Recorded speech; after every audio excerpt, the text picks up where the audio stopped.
Assalamu alaikum. How are you guys? Hope you guys are doing great. Coco Manzoor is back again after a long time, and hope you guys are enjoying my videos. And I see your comments, I read your emails and try to respond as much as possible. कोशिश करता हूँ कि आप सबके email के जवाब दे दूँ और कमेंट्स के भी जवाब दूँ. Anyway, बहुत सारे सजेशंस आए हुए हैं और उनके ऊपर काम कर रहा हूँ, लेकिन I am really very sorry कि सारे सजेशन के ऊपर अभी तक वीडियो नहीं बन पाई हैं.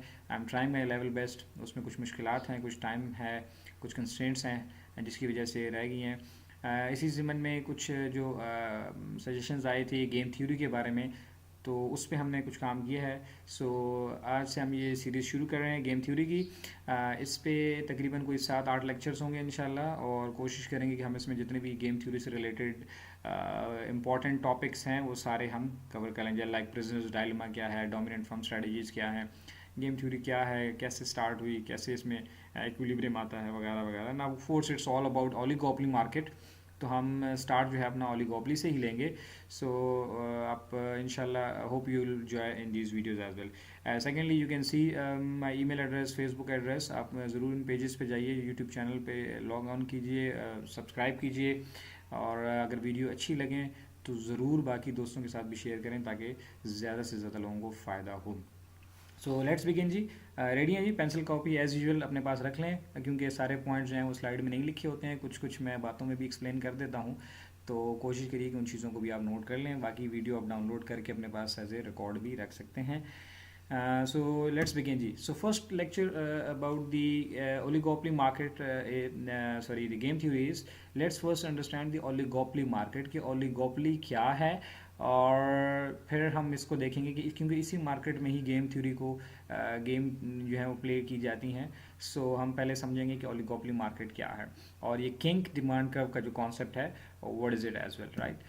What is oligopoly market? Oligopoly market क्या simply जी, it's a kind of a market where there are more than two sellers, they are competing with each other, and they are producing similar kind of products.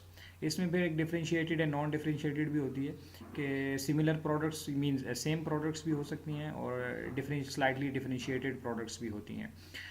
इसी की एक type जो है वो डिओपली भी है. डिओपली में सिर्फ ये होता है कि उसमें दो सेलर्स होते हैं, और जनरल ओलिगोपोली में दो से ज़्यादा सेलर्स भी होते हैं. So duopoly is a simply you can say it's a type of oligopoly market as well.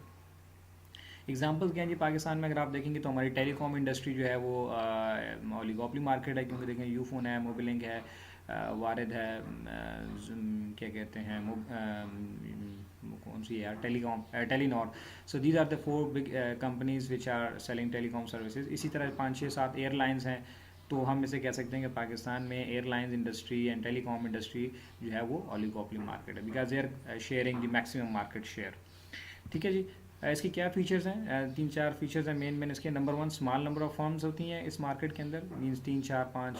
इसकी कोई लिमिट नहीं है, लेकिन कुछ इकोनॉमिक्स की बुक्स में आपको नज़र आएंगी जी मैक्सिमम 20 हो तो बस इसको हम ओलिगोपोली लेते हैं.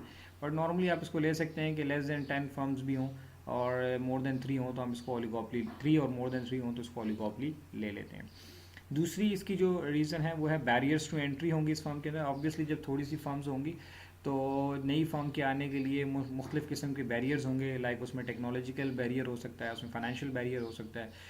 लाइक फॉर एग्जांपल अगर आप अभी देखेंगे, अगर पाकिस्तान में कोई कंपनी टेलीकॉम में आना चाहती है तो आप अंदाज़ा लगाएं उसको यूफोन से, मोबिलिंक से और टेलीनॉर जैसी कंपनी से कम्पीट करना है, तो पूरे पाकिस्तान में उसने सर्विस प्रोवाइड करनी है. इतना बड़ा इंफ्रास्ट्रक्चर, इतना बड़ा नेटवर्क लाना इतना आसान नहीं होता. So this is one kind of barrier as well. Similarly फिर कुछ इनके अपने इंटरनल बैरियर्स होते हैं, कुछ पोलिटिकल बैरियर्स भी होते हैं. तो ओलिगोपोली में एक ये फीचर भी होता है. एक फीचर है जी इंटरडिपेंडेंस का. इंटरडिपेंडेंस क्या है जी? आपस में ये फर्म एक दूसरे पर बड़ा डिपेंड करती हैं. कैसे डिपेंड करती हैं? लेट सपोज अगर मैं फिर वही टेलीकॉम की एग्जांपल दूंगा. अगर एक फर्म जो है वो कीमतें कम कर दे तो फिर दूसरी फर्म्स के ऊपर काफ़ी असर आता है. सो दे हैव टू सी कि अगर मैंने प्राइस कम कर लगे, मेरे कंपैटिटर ने प्राइस कम की है तो मुझे कम करनी पड़ेगी, अदरवाइज मेरे कस्टमर जो हैं वो they will easily switch to another firm as well. So they are interdependent. कोशिश करते हैं कि ऐसी कंपैटिटिव प्राइस सेट करें जिसमें किसी को नुकसान ना हो, आपस में फर्म्स को नुकसान ना हो. इसी ज़िमन में फिर अगला जो पॉइंट है वो है temptation to cooperate. So it's better rather than being competing to they should cooperate. जैसे मैंने कहा कि अगर सारी 3-4 जो फर्म्स हैं अगर ये कंपटीशन में आके प्राइसेस कम करने लग जाएंगी तो इनका अपना नुकसान होगा. So they will sit together and they will try to cooperate कि जी भाई हम लेट सपोज 1 रुपया पर मिनट से कम रेट को नहीं लाएंगे, ताकि क्योंकि फिर अगर सब मिलकर ऐसे कंपेटिटिव रेट सेट कर लेंगे तो फिर ऑब्वियसली अगर मैं कंज्यूमर हूँ तो मैं कहाँ जाऊँगा, या यूफोन लूँगा या टेलीनॉर या वारे जोंग एटसेट्रा, राइट। सो इस तरह से मेरे पास और कोई ऑप्शन नहीं है। सो दे ट्राई टू कोऑपरेट। तो फर्म्स जो थोड़ी होती हैं तो कोशिश करती हैं कि हम मिल के चलें, इन ए सेंस कि ऐसी प्राइस सेट करें कि इससे कम पे कोई भी ना बेचे, ताकि फिर अदरवाइज हम सबको नुकसान होगा। And final is close substitute. ये all the firms are selling very close substitute, जैसे मैंने टेलीकॉम की आपको एग्जांपल दी, उसी को लेके चल रहे हैं ताकि आपको इजीली समझ आ जाए कि अगर मेरे पास यू फोन है तो I can easily switch to Mobilink और टेलीनॉर और जोंग और any other, right. It's not a big deal. एक सिम ही लेनी है, 100 रुपये की सिम मिल जाती है, तो और उसी वक्त आप अपने आप को रजिस्टर कर लें, अपने नाम पर रजिस्टर करवा लें। So switching from one product to another product is very easy, and they are all selling the product which can be easily replaced. So these are some of the features of the oligopoly market. अब जो अगला concept है वो जी kink demand curve का। Kink क्या है जी? Kink कहते हैं एक नॉट को, एक एक कर्व या बेंड को भी कहते हैं, ठीक है जी। सो ऐसी डिमांड कर्व जिसमें किंक हो। यूजुअली आप देखें जी, नॉर्मल जो डिमांड कर्व होती है it's just like a you can से स्ट्रेट लाइन, जैसे बिल्कुल ऐसे करके नीचे आ रही होती है तो नेगेटिवली स्लोप्ड होती है। लेकिन किंग डिमांड कर्व वैसे बिल्कुल स्ट्रेट लाइन नीचे नहीं होती या इतनी कर्व नहीं होती, उसमें एक नॉट होती है, एक किंक होता है, एक टर्न होता है। क्यों होता है वो भी हम आपको बताते हैं जी। दो रीजंस होती हैं देखें इसकी किंग डिमांड कर्व के लिए। अगर लेट्स सपोज ऐसा है कि if the firm reduces its price and the competitor also reduce its price, so the best in the result the market demand will increase but minutely and lead to decrease the total revenue. हुआ क्या जी? Let's suppose हम make it simple, दो firms हैं, एक it's type special type of oligopoly, और एक firm ने प्राइस गिरा दी लेट्स सपोज 10%, तो कंपेटिटर ने भी गिराना है क्योंकि उसको पता है मेरे we are selling close substitute, तो मेरे जो सेलर्स बायर्स हैं वो उधर शिफ्ट हो जाएंगे। तो वो क्या करेगा? वो भी प्राइस गिरा देगा, उसने भी 10% गिरा दी। तो अब आप अंदाज़ा लगाएं, जब दोनों ने प्राइस गिरा दिए तो डिमांड तो बढ़नी ही नहीं है।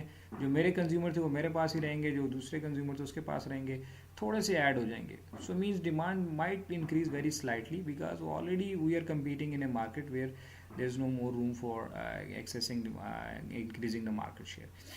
और अगर दूसरी सूरत में if the firm raises the price, अगर फर्म जो है वो प्राइस को बढ़ा दे, लाइक लेट्स सपोज अगर मैं अपनी प्राइस को बढ़ाता हूँ तो मेरा कंपेटिटर कभी भी प्राइस को नहीं बढ़ाएगा, क्योंकि उसको पता है कि यही वो टाइम है कि मेरे जो बायर्स हैं प्रोडक्ट के वो उसको वो ग्रैब कर ले। So what will happen, the most people would buy from the competitor two firms which will ultimately reduce its revenue. तो अब देखिए मेरे पास ऑप्शन क्या है, मेरे पास ऑप्शन ये है कि अगर मैं प्राइस गिराता हूँ ताकि मेरी सेल्स बढ़े तो वो भी मुमकिन नहीं है, क्योंकि मैं प्राइस गिराऊंगा तो मेरा कंपेटिटर भी प्राइस गिरा देगा। और अगर मैं प्राइस बढ़ाता हूँ कि मैं बढ़ा के शायद रेवेन्यू कमा लूँ तो ऐसा भी मुमकिन नहीं होगा, क्योंकि मैं प्राइस बढ़ाऊंगा तो मेरा कस्टमर जो है तब भी स्विच कर जाएगा। अब इसको देखें, ज़रा प्लॉट करते हैं। सो आप देखिए हमने वर्टिकल एक्सिस पे प्राइस मेजर की है, हॉरिजॉन्टल पे क्वांटिटी, ये हमारी डिमांड कर्व थी। लेट सपोज प्राइस है 15 और डिमांड है 100, ठीक है जी। अब अगर मैं प्राइस बढ़ा देता हूँ 15 से 20 पे कर दी तो डिमांड काफ़ी सारी कम हो जाएगी, 100 से आ गई लेट सपोज कितनी, 40 के ऊपर। क्यों? कि जैसे मैंने प्राइस बढ़ाई मेरा कस्टमर जो था वो स्विच कर गया मेरे कंपेटिटर की तरफ, क्योंकि उसने प्राइस नहीं बढ़ाई, क्योंकि उसको पता था यही टाइम है मार्केट को ग्रैब करने का। और अगर मैं प्राइस ये अपने अभी देखें दूसरी डिमांड कर्व कैसे बनेगी। अगर मैं प्राइस कम करता हूँ, 15 से 10 पे लेकर आता हूँ, तो क्या होगा, मेरा कंपेटिटर भी प्राइस को कम कर देगा। अब वो जब प्राइस को कम करेगा तो ऑब्वियस ही बात है मैं ज़्यादा कस्टमर ग्रैब नहीं कर पाऊँगा, क्योंकि उसके कस्टमर अब मेरे पास नहीं आ रहे, सिर्फ थोड़े से और कस्टमर ऐड हो जाएंगे जो पहले मेरी प्रोडक्ट नहीं खरीद सकते थे। So that means it's just like from 100 to 20। तो आपने देखा कि जब प्राइस 5 रुपये बढ़ाई थी तो रेवेन्यू हमारा 60 यूनिट से कम हुआ, और जब 5 रुपये कम की तो सिर्फ 20 यूनिट से बढ़ा। अब आप देखें जो पहला पोर्शन है डिमांड कर्व का, ये जो था from this point to this point, this is elastic, ठीक है। So small increase in the price led to big increase in the demand, ये हमने ग्रीन कर दिया, अगर गौर से देखिएगा, देखें दोबारा ये। और फिर क्या हुआ, इस पॉइंट से जब हम इस पॉइंट पे आए तो क्या हुआ, 15 से जब 10 पे आए तो देखें 10 रुपये पे या 10 पाउंड पे हमारी जो डिमांड थी 120, so it's now less elastic. Now what happened, we join these two curves, this point, this curve and this curve, so we get a curve basically that's called as kink. So ये जो bend है इसमें, ये kink है, इसको kink भी बोलते हैं, इसीलिए इस डिमांड कर्व को kink डिमांड कर्व कहते हैं. सो अब हमारी जो न्यू कर्व होगी ये ग्रीन वाली बन जाएगी, ये यहाँ से इलास्टिक और यहाँ से less elastic. So this is our kink demand curve. Hope the guys, hope the concept is clear, guys. If there is any confusion, so you can ask and discuss. Thank you very much. Stay blessed.